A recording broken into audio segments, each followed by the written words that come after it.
Hello children, हम पढ़ रहे थे कि 1448 में गटनबर्ग ने अपनी मूवेबल टाइपिंग मशीन जो है वो तैयार कर ली और इसने जो है पहली बुक जो उसकी निकली वो बाइबल थी। बाइबल की उसने 180 जो है कॉपीज बनाई और बच्चों ये कॉपीज बनाने में उसको 3 इयर्स लगे, 3 साल लगे। 3 साल लगे। इसने अपनी पहली बुक जो इसने प्रिंटिंग प्रेस बनाई, मैकेनिकल प्रिंटिंग प्रेस बनाई, उसमें से पहली बुक जो इसने प्रिंट की वो थी बाइबल। बाइबल की 180 कॉपीज बनाई और 3 साल में बनाई। अब बच्चों ये बाइबल की 180 में से सिर्फ 50 कॉपीज हैं जो कि समय मिलती हैं और ये बाइबल जो इसकी फर्स्ट बाइबल थी वो न्यूयॉर्क की पब्लिक लाइब्रेरी में है। उसकी अब कंडीशन इतनी अच्छी नहीं है लेकिन फिर भी वो प्रिजर्व की हुई है, फर्स्ट बाइबल जो इसने बनाई थी। अब बच्चों बाइबल के बनाने से प्रिंट कल्चर जो था वो अच्छी तरह से स्टार्ट हो गया, लेकिन फिर भी जो पुराना जो हैंड प्रिंटिंग थी, जो वुड ब्लॉक्स प्रिंटिंग थी, चाहे मैंने उसकी आपको ड्रॉबैक्स बताई, मैंने बताया वुड ब्लॉक प्रिंटिंग की ड्रॉबैक्स थी। पहली ड्रॉबैक क्या थी? लेबोरियस था, काम बहुत ज्यादा काम होता था, थका देने वाला काम होता था, हाथ से बुक्स बनती थी, एक एक वर्ड हाथ से लिखा जाता था। दूसरी बात बड़ी एक्सपेंसिव थी, एक्सट्रीमली एक्सपेंसिव, बहुत महंगी किताबें थी और लोग हर एक उसको अफोर्ड नहीं कर सकता था। तीसरी ड्रॉबैक थी टाइम कंज्यूमिंग, बहुत टाइम लगता था उनको बनाने में। बहुत लेबोरियस तो थी लेकिन टाइम कंज्यूमिंग भी थी, बहुत टाइम लगता था। इसलिए बच्चों लेकिन जो इतनी देर वो जो बुक्स बनती रही उनमें जो है बहुत सुंदरता आ गई थी। उनकी जो कैलीग्राफी थी बहुत बढ़िया हो गई थी, बुक्स लिख लिख के, हाथ से लिख लिख के बुक्स बहुत बढ़िया हो गई थी। अब आप बोलो कि वो बुक्स जो थी ये जो है गटनबर्ग की प्रिंटिंग प्रेस बनाने से उसकी डिमांड कम हो गई, लेकिन बच्चों ऐसा नहीं था। चाहे वो एक्सपेंसिव बुक्स थी लेकिन फिर भी उनकी डिमांड थी, क्योंकि उनका प्रिंट जो है ये बाइबल के प्रिंट या दूसरे जो प्रिंट निकाले जा रहे थे ये गटनबर्ग की प्रेस से उससे बेटर था। उसकी कैलीग्राफी बहुत अच्छी थी।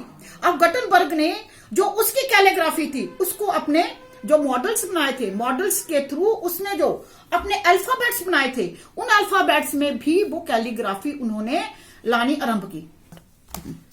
The new technology did not entirely displace the existing art of producing books by hand. In fact, वास्तव में क्या था? Printed books at first closely resembled the written manuscript appearance and layout. जो वो बुक्स बनती थी वो शक्ल में और उनके प्रिंट में वो मैन्यूस्क्रिप्ट से बहुत ज्यादा मिलती थी, क्योंकि जो मैन्यूस्क्रिप्ट थे वो हाथ से लिखा हुआ neat and clean hand writing आते थे, इसलिए उससे बहुत रिजेंबल करती थी। Metal letters imitated the ornamental hand writing style. वो जो उनका हैंड राइटिंग था ऑर्नामेंटल, खूबसूरत, जो वो सजा कर लिखते थे। अब इन्होंने अपने मेटल से जो इन्होंने अल्फाबेट्स बनाए थे इन्होंने भी वैसे ही उनको खूबसूरत बनाना शुरू किया। अब इनकी बुक्स बनती, इनकी बुक्स जो थी उनके लिए डिमांड आती। अब बुक्स के बीच में तो प्रिंट होता लेकिन साइड पे जो उसकी बाउंड्री तो ब्लैंक छोड़ी जाती थी, उसके ऊपर हाथ के साथ जो है डिजाइन बनाए जाते थे, हाथ के साथ उन पर डिजाइन बनाए जाते थे। और जितने रिच लोग होते थे उतना ज्यादा पैसा लगाते, उसको उतना ब्यूटीफाई करते, उतना सुंदर बनाते। अब देखो बच्चों हम देखते हैं कि ये बुक्स कैसे प्रिंट होती थी। ये इनकी प्रिंटिंग मशीन है, ये इसकी प्रिंटिंग मशीन है, जॉन गटनबर्ग प्रिंटिंग प्रेस। बच्चों जो है ये मशीन है, ये एक लंबा हैंडल लगा हुआ है, ये जॉन वर्ग्स खुद है। ये ऊपर देखो ये एक प्लेटन है, एक नीचे प्लेटन है, ये नीचे प्लेटन है और ऊपर एक प्लेटन है। प्लेटन एक ऊपर प्लेटन एक नीचे प्लेटन, ये हैंडल लगा होता है, जो स्क्रू लगा है। अब जो है यहाँ शीट रखी जाती थी, शीट के ऊपर मेटल के बने हुए अल्फाबेट्स, जो भी टेक्स्ट प्रिंट करना होता था वो पूरे का पूरा टेक्स्ट बनाया जाता था और इसके ऊपर रखा जाता था। अगर हमने लिखना है there are 4 person in a society, हम पूरे वर्ड्स लिखकर इसके ऊपर रखते थे। इधर रखकर फिर इस हैंडल के साथ उसको जो है प्रेस किया जाता था। ये हैंडल को नीचे प्रेस किया जाता था। नीचे प्रेस करने से वो जो मेटल की बनी हुई मोल्ड्स हैं, वो मोल्ड्स जो है अल्फाबेटिकली जो कैरेक्टर के मोल्ड्स थे वो सारा इंप्रेशन आ जाता था और ये शीट भी मूव करती थी और प्रिंट लेके बाहर आ जाती थी। इस प्रकार से इन्होंने ये बुक्स बनानी शुरू की और उनकी बुक्स जो थी वो मार्केट में आनी शुरू हुई। ये देखो बच्चों इनकी मशीन के ऊपर ये काम हो रहा है, Gutenberg printing press. Notice the long handle attached to the screw. This handle was used to turn the screw and pressed on the platen over the printing blocks. अभी मैंने आपको ये बात समझाई. ये जो है हैंडल को नीचे प्रेस कर रहा है और ये सारे प्लेटन दब रहा है और जो बीच में हमने अल्फाबेटिकली जो हमने करैक्टर रखे हैं मोल्ड के बने हुए वो प्रेस हो रही हैं.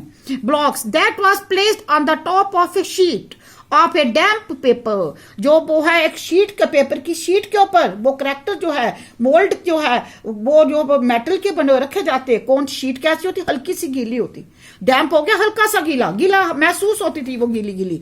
डैम्प शीट के ऊपर रखे जाते. Gutenberg develop metal type for the each of the 26 characters of the Roman alphabets and devise the way. और उसने एक तरीका ढूंढा of moving them around so as to compose different words of the text.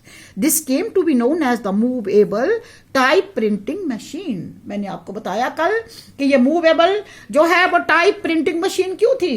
क्योंकि इसमें जितने भी जो करैक्टर्स थे जिनसे हम जो है वो पूरी प्रिंटिंग निकालते थे वो करैक्टर्स भी मूव करते थे. वो एक ट्रे होती थी गैले बोलते थे. ट्रे होती थी उसमें पूरे जो करैक्टर रख के पूरा टेक्स्ट तैयार किया जाता था. उसके बाद वो टेक्स्ट तैयार होता था और उसको फिर वो गैले से वो पूरे की पूरी शिफ्ट किया जाता था और वो जो है फिर उसका प्रिंट आता था. वो जो है करैक्टर्स हैं जो मोल्ड के बने हुए वो भी मूव करते थे.